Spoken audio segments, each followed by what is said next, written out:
Yo, what's going on YouTube? It's your boy GZTV. We are back with another video, and in this video we are doing an edited review for the brand new Destroy Lonely album, If Looks Could Kill, out of the Opium Camp, released it under Opium and Interscope. Sorry if my hair is sticking up a little bit there. I usually do like a whole reaction, but it's 26 songs in an hour 23, so I decided just to stick with a concise, Anthony Fantano style review format, and I think it's gonna go well. So let's just get into some of the points of the album, like some of my opinions. So yeah. Going into the album, I knew that Lonely and a lot of Opium members had a lot of untapped potential given that, Cardi signed them.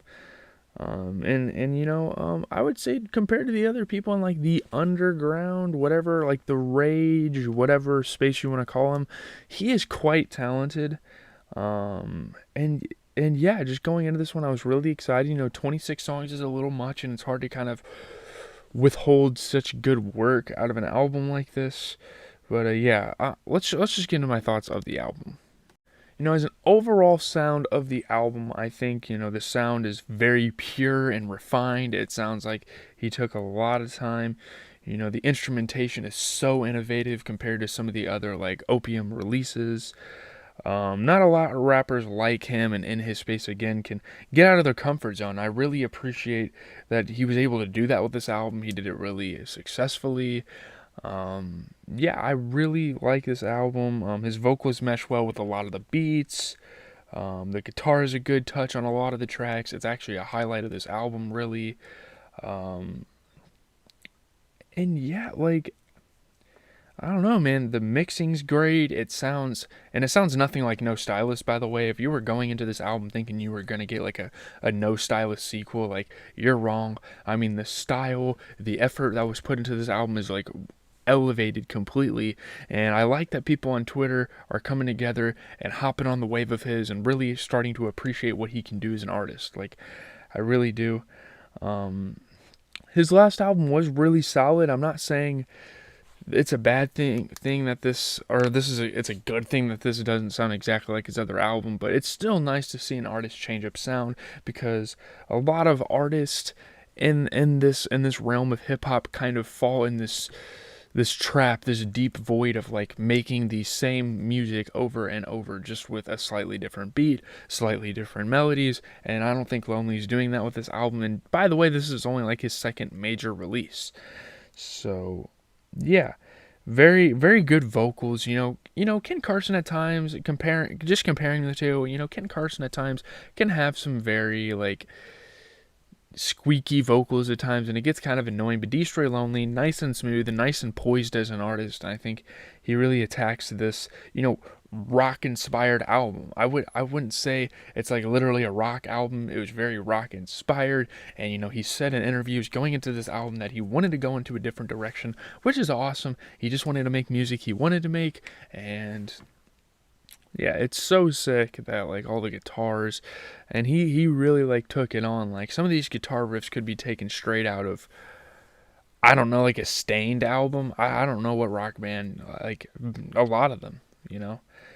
So the beats are very fucking good. I don't know who produced this project. I don't know who to give credit to, but the beats are absolutely incredible. Like, this is some of the best production I've heard all year on a record. There were great moments of production on like Yachty's album, but this one, I wouldn't say it's better than Yachty's, but man, it is up there for some of the best production I've heard all year. I mean, I think it's amazing. Obviously, Benny X did a number on Yeat's album too. And also, I mean, another plus you could put on this album is there's a song for every vibe possible. Like, you can vibe out to this song when you're doing anything. There's rave songs, like if you're just chilling with the homies and you want like an aux jam, just like, what song would I throw on? Which one? Um, oh my god, what's the song called?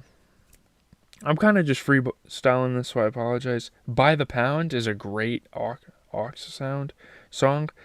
Um, I like the drum patterns as well on here. I think like he really hits you with some unorthodox drum patterns, and I think it goes really well with this album. And there's not really a bad song. Now, I'm not going to say every single song is like perfect and every song is amazing. I'm not going to sit here and tell you that. But There's not really a bad song on here. There's not really a song where I would skip. There might be a couple. You know what? There might be a couple. I don't want to give him like this much credit because he still has so much of a career to work off of, and he has record record deals and stuff, and he's gonna get on the up and up soon. I mean, not a whole lot of people know about him. I mean, there is a niche hip hop community that knows about Opium, but yeah, it took me a second listen to really like understand why this album was so good, because if you guys saw my Twitch stream last night, I was actually listening to this, and yeah, I got copyright striked. I think I can still stream those, which is a good sign. I'm doing it for you guys. I'm sacrificing. But on first listen, I don't know, man. I just didn't think it was like amazing. There were definitely some songs that struck as good. Like Wagwan was like a song I liked on first listen. Obviously, like Money and Sex with Ken Carson, sorry, was a highly anticipated track that was being leaked everywhere. But also I like the aesthetic of the album. The cover art is so badass, honestly. The mask he wears, the promos, like the If Looks Could Kill spray painted all around like the major cities. I really like what he did with this album. He wasn't trying to do too much. A lot of Opium artists are kind of like subtle and kind of low key, and I really like that. I don't like people that are just shooting the album into people's faces, like shoving like here, listen to it. Like I don't like people that are super promotive of their album. There's nothing wrong with it necessarily, but the way he promoted this album was perfect for an Opium release for sure.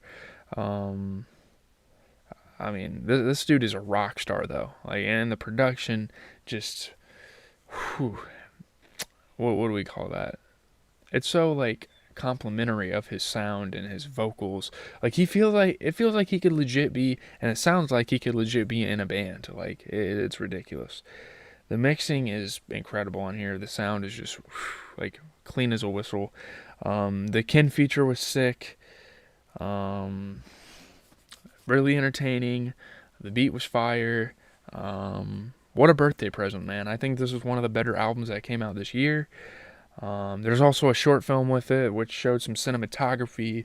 And, I mean, obviously Lone's acting wasn't great in it, but, I mean, I appreciate the guy for putting in some effort for his fans and taking some time and really putting something into this album instead of just throwing like 20 songs out and saying like, here you go, album's out. Like, he did a lot more than that. He's on a whole new level though, I will say that. But yeah, let's get into my favorite tracks. I would say my top 5 favorite tracks on this album in no particular order is How You Feel.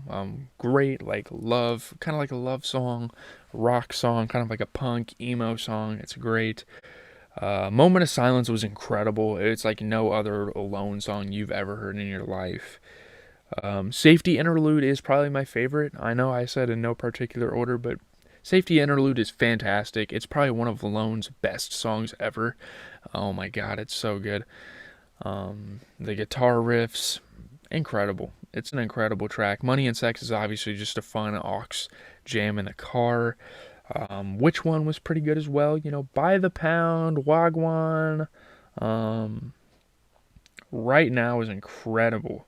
The beat on Right Now is incredible. Those are just some honorable mentions. But my top 5 is How You Feel, Which One, Moment of Silence, Safety Interlude, and Money and Sex. And that's in no particular order. So, yeah. Overall, I would give this album an 8 out of 10, which is really fun. Like, I know a lot of the Opium fans are like, oh my god, it's a 10 out of 10. And sure, it is like damn near perfect for what he's trying to accomplish. But for an Opium album, and some of the Opium albums lately have not reached this level, and for an Opium album, again, like an 8 out of 10 is a really good score. I'm not one to give out 10 out of 10s. I mean, there's only a couple of 10 out of 10 albums out there, in my opinion. But, yeah, that's all I have for the review. 8 out of 10, Destroy Lonely If Looks Could Kill review. Leave a like, comment, and subscribe. I'm going to really quickly put these clips together and throw them on the YouTube for you guys. I mean, this is a lot easier to edit than doing a whole reaction and review. I might honestly start doing this more because obviously the copyright risk on YouTube, but I'm out. You guys should be getting a Dexter review at some point today. I have to celebrate my birthday, so no NBA content for you NBA fans tonight. I apologize, but I'm out, guys. Peace.